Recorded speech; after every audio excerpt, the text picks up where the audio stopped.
Selamat pagi anak-anak. Hari ini kita belajar bahasa Indonesia dengan judul teks eksplanasi.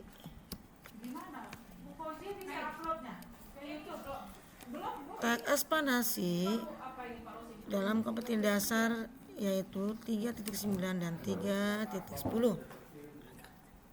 Mengidentifikasi informasi dari teks eksplanasi berupa paparan kejadian suatu fenomena alam yang diperdengarkan atau dibaca dengan memperhatikan struktur, unsur kebahasaan dan isi secara tertulis.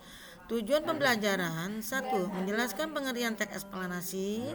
2. Menganalisis ciri-ciri teks eksplanasi berdasarkan pola struktur teks eksplanasi. 3. Menganalisis gagasan umum dalam teks eksplanasi. 4. Menganalisis informasi dari teks eksplanasi berupa paparan kejadian suatu fenomena alam yang diperdengarkan atau dibaca dengan memperhatikan struktur, unsur kebahasaan dan isi secara tertulis. Pengertian teks eksplanasi merupakan teks yang menjelaskan tentang proses terjadinya atau terbentuknya suatu fenomena alam atau sosial. Pada teks eksplanasi juga sebuah peristiwa timbul karena ada peristiwa lain sebelumnya dan peristiwa tersebut mengakibatkan peristiwa yang lain sesudahnya. Ciri-ciri teks eksplanasi: 1. Memuat informasi berdasarkan fakta atau faktual. 2. Berisi informasi yang bersifat keilmuan. 3. Menjelaskan proses terjadinya fenomena alam atau sosial.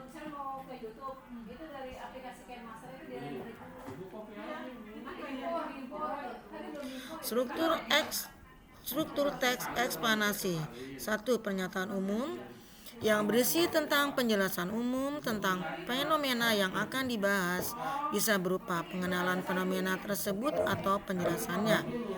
2. Deretan penjelas, berisi tentang penjelasan proses mengapa bisa terjadi atau tercipta atau sebab akibat. 3. Interpretasi atau opsional adalah teks yang merupakan intisari atau kesimpulan dari pernyataan umum, dan deretan penjelas opsionalnya dapat berupa tanggapan maupun mengambil kesimpulan atas pernyataan yang ada dalam teks tersebut.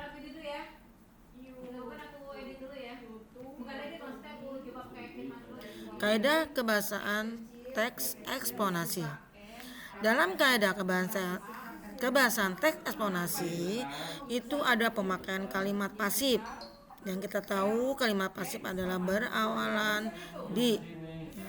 Kedua, ada konjungsi kausal dan waktu.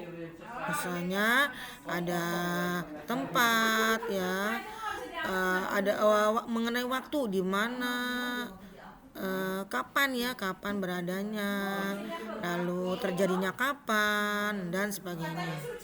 Ketiga, terdapat istilah ilmiah. Nah, kita tahu dalam istilah ilmiah ini banyak ya, misalnya istilah IPA, istilah ekonomi ya, istilah geografi dan sebagainya. Keempat, banyak memakai kata kerja material dan rasional atau disebut dengan kata kerja aktif, yaitu menggunakan kalimat berawalan me. Kelima, bersifat informatif, yaitu bersifat informasi. Jadi teks eksplanasi itu bersifat informasi. Nah, kita lihat contoh nih. Contoh teks eksplanasi di sini adalah tsunami. Di sini banyak terdapat kaidah kebahasaannya menggunakan awalan me ya, menggunakan kata-kata ilmiah ya, menggunakan kata kausal dan sebagainya. Menggunakan waktu ya, keterangan waktu ya. Misalnya di sini kita lihat tsunami adalah istilah yang berasal dari Jepang, terdiri atas dua kata isu dan nem. Nah, kata isu dan nem ini merupakan kata ilmiah ya, yang berarti pelabuhan dan gelombang. Para ilmuwan mengartikan sebagai gelombang pasang atau gelombang laut akibat gempa. Tsunami adalah gelombang laut besar yang datang dengan cepat dan tiba-tiba menerjang kawasan pantai. Gelombang tersebut terbentuk dari aktivitas gempa atau gunung Merapi yang meletus di bawah laut. Jadi di sini ada kata tempat itu di bawah ya. Terjadinya tsunami, nah itu merupakan waktu ya, kapan terjadinya ya, bisa siang, bisa waktu, menunjukkan waktu dan sebagainya. Itulah contoh dari teks eksplanasi yang merupakan fenomena alam. Ini contoh adalah tsunami. Baiklah anak-anak, kita kembali lagi esok hari dengan pelajaran dengan tema yang beda. Ibu Airi, assalamualaikum warahmatullahi wabarakatuh.